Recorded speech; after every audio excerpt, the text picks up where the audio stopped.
Parliamentary reporter Hindi dictation गति 160 शब्द प्रति मिनट। डिक्टेशन स्टार्ट होगी 5 सेकंड बाद।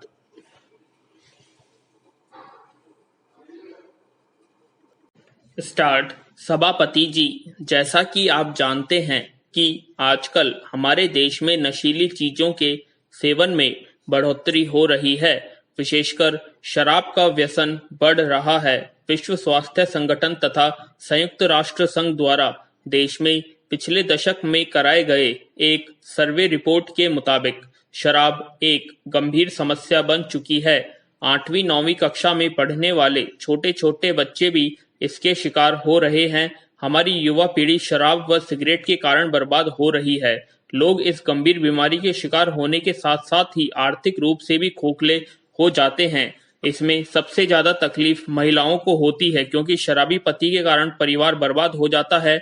ऐसी स्थिति में युवा पीढ़ी को बचाना बहुत जरूरी है, क्योंकि वही तो हमारी सच्ची ताकत है। महोदय, विडंबना यह है कि राजस्व की लालसा में सरकार एक तरफ धड़ल्ले से भारी भरकम राशि लेकर शराब के लाइसेंस बांटती है तथा देशी व विदेशी शराब के धंधे से काफी टैक्स की वसूली करती है, और बाद में उसी धन के द्वारा शराब के कारण गंभीर बीमारियों से ग्रस्त मरीजों के लिए अस्पताल बनाती है। साथ में लोगों को नशाबंदी के लिए आवाज उठाने या आंदोलन के लिए प्रेरित भी करती है, और आवाज उठाने पर, आंदोलन करने पर कानून व्यवस्था के नाम पर पुलिस भी भेजती है। देश की जनता के साथ यह कैसा क्रूर मजाक है।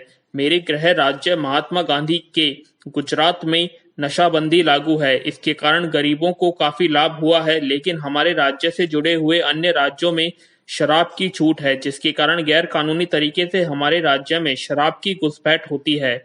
ऐसे में नशाबंदी का अपेक्षित फायदा नहीं मिल रहा है। इस संबंध में सरकार से मेरी मांग है कि पूरे देश में तत्काल महानिषेध नशाबंदी लागू करने के लिए तुरंत कार्रवाई करें। विराम। महोदय, गुजरात की धरती ने हमें बहुत कुछ दिया है। विराम। गुजरात ने हमें महात्मा गांधी दिया है। विराम। हमें शांति पुरुष दिया है। विराम। गुजरात ने हमें लौह पुरुष दिया है, सरदार पटेल दिया है, और इस बार गुजरात ने हमें विकास पुरुष दिया है। हमें उनमें पूरा विश्वास है। विराम। बिना मोह माया के विकास पुरुष को आप जानते हैं। विकास पुरुष का नाम आज हर आदमी की जबान पर है, और विकास पुरुष का जैसा आदमी मैंने आज तक नहीं देखा, उनका जैसा वक्ता मैंने आज तक नहीं देखा। विराम। महोदय, मैं देश के प्रधानमंत्री जी को एक बार फिर से बधाई देता हूं। 16वीं लोकसभा के प्रधानमंत्री जी का एक बार फिर से हम सब अभिनंदन करते हैं। विराम। भारत देश के 6 लाख गांव, 400 शहर मिल करके इस लोकतंत्र को जिंदा करने के लिए इस बार मत डाल चुके हैं। एक भारत श्रेष्ठ भारत का हमारा नारा है। हमने यहाँ से शुरुआत की है। साथ साथ हम लोगों ने यह भी कहा है कि हम सबको साथ लेकर चलेंगे, लेकिन यह कैसे संभव हुआ। एक व्यक्ति आज हमारे बीच में सबसे पहली पंक्ति में बैठा है, और उसके साथ तमाम लोग पहली पंक्ति से बैठकर अंतिम पंक्ति तक बैठे हैं। 3 लाख किलोमीटर किसी व्यक्ति ने यात्रा की। यदि धरती पर उस व्यक्ति को यात्रा करनी होती तो धरती के पर 7 बार घूमता तो 7 लाख किलोमीटर का दौरा पूरा होता। 440 रैलियां, छोटी रैलियों की चर्चा मत कीजिए। लगभग 120 करोड़ लोगों में 25 करोड़ लोगों से सीधा संवाद शायद दुनिया के इतिहास में ऐसा किसी व्यक्ति ने आज तक नहीं किया। विराम।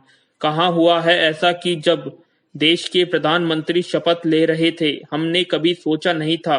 2 दिन के अंदर समाचार पत्रों में आने लगा कि पाकिस्तान के प्रधानमंत्री आ रहे हैं। आश्चर्य है। श्रीलंका के राष्ट्रपति आ रहे हैं।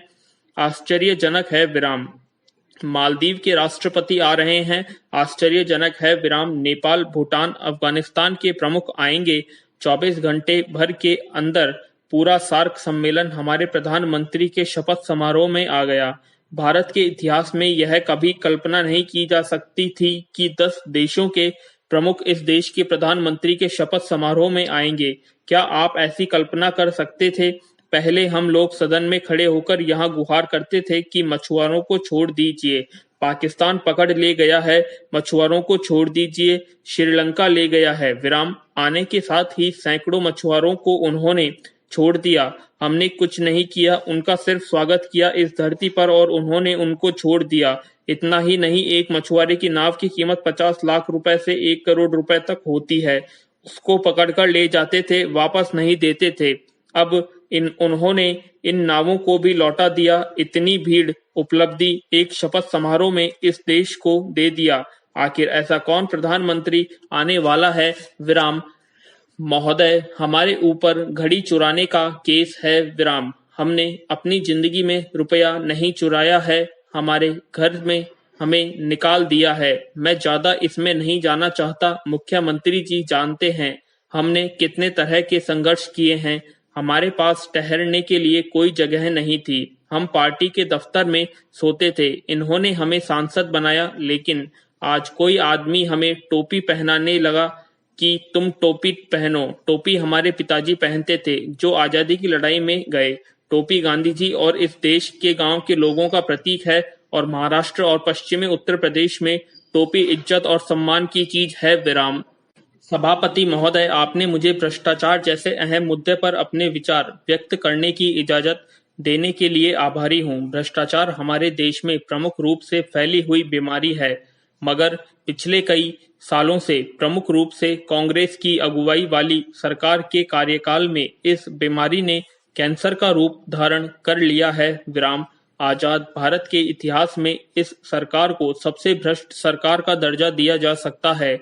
इस सरकार का कार्यकाल भ्रष्टाचार से भरा हुआ है। मैं एक घटना की याद दिलाता हूं। 64 करोड़ के भ्रष्टाचार के कारण सरकार को शर्मनाक तरीके से जाना पड़ा था।